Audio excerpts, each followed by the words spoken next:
Okay, if you ever meet Scott Ginsberg, you won't have to worry about forgetting his name. Because he wears his name on a tag. All day, every day, for the rest of my life. Sometimes, too. That's how I roll. And this represents something I call the law of approachability. And this is sort of an overview of all the stuff we're going to look at today.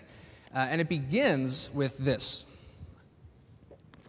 Exponentially increasing your activity level. October 8th, 2006, Dallas, Texas.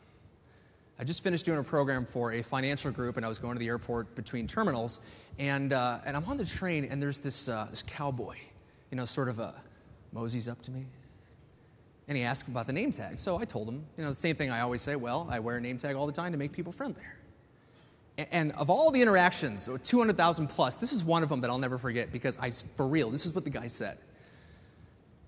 Man, I would never want to wear a name tag all the time because then I'd have to be good.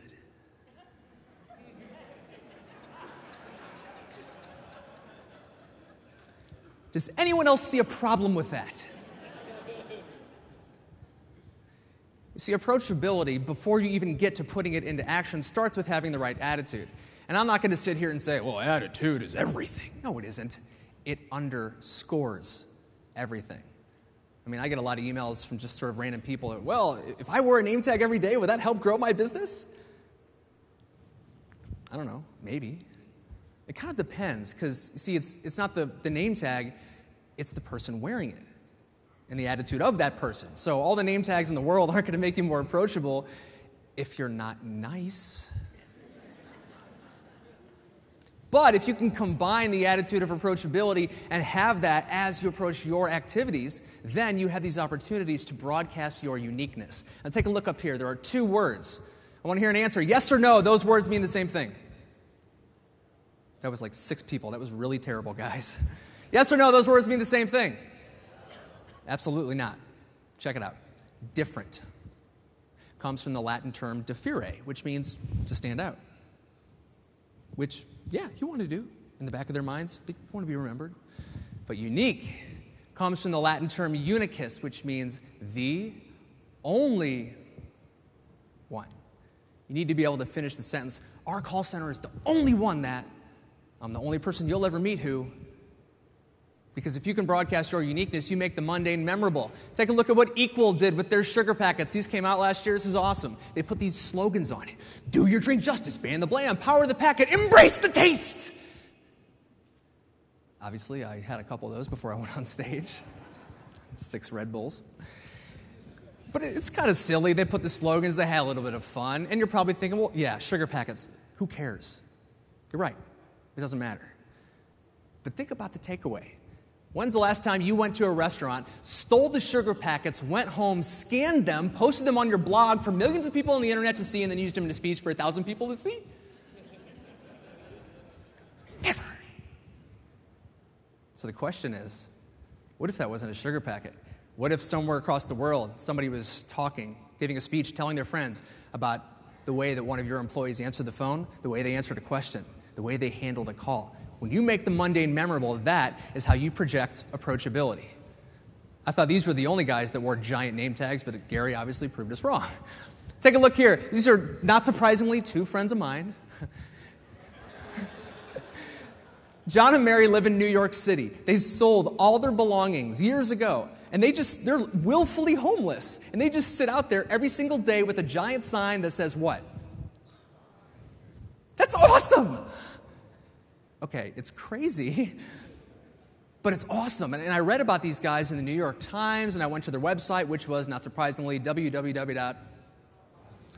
And it turns out they just love to encounter people, to make friends, to get a chance to see other people's stories. They're, of course, working on a book called. And I'm not suggesting that when you get back to your call center, you can walk around with a giant sandwich board. But that's what your employees need to think. That's what the callers need to be able to hear, that they can just talk to you. That is how you turn strangers into friends, and most importantly, friends into fans. Not customers, not callers, not constituents, not clients, not prospects, fans. How many of you guys are pumped up for March Madness coming up in a couple of weeks? Sweet. 11 people. That's awesome. Well, no doubt, when you're watching that Final Four in a couple of weeks, you're going to see it. It's going to be right there at half court. It's always the same guy, right? He's got, like, the face painted and the afro. He's got his shirt off and 6 beers in his hands. Go, Duke! Woo! Why do people do that? Right, because they're drunk. But also because they're what type of people? They're fans. Yes, that's what fans do. Fans are beyond being satisfied. They're beyond being loyal. Fans are insistent. They gotta have you. And the best part is, it answers a different question because too many call centers, too many companies are saying, well, our customers were 87% satisfied. Who cares? That's the wrong question. It's not, are they satisfied? It's, how many of their friends did they tell? See, that's essentially what fans do. They're happy to spread word of mouth, the most authentic, the most beautiful, and honest form of marketing in the world. Companies that get talked about get business. Oscar Wilde once said, the only thing worse than being talked about is not being talked about. Who's talking about you? That's ultimately how you become that guy. Now, this is a term I came up with. It's got nothing to do with gender. It's got no connection to Marlo Thomas. This is about uniqueness. This is what you are known for, what your call center is known for, and what they're known as. And when you become that guy, that's how you make a name for yourself. In this room, in the industry, in the world. That is the law of approachability measured in inches, not miles. If you guys are still with me, let me hear you say, cool.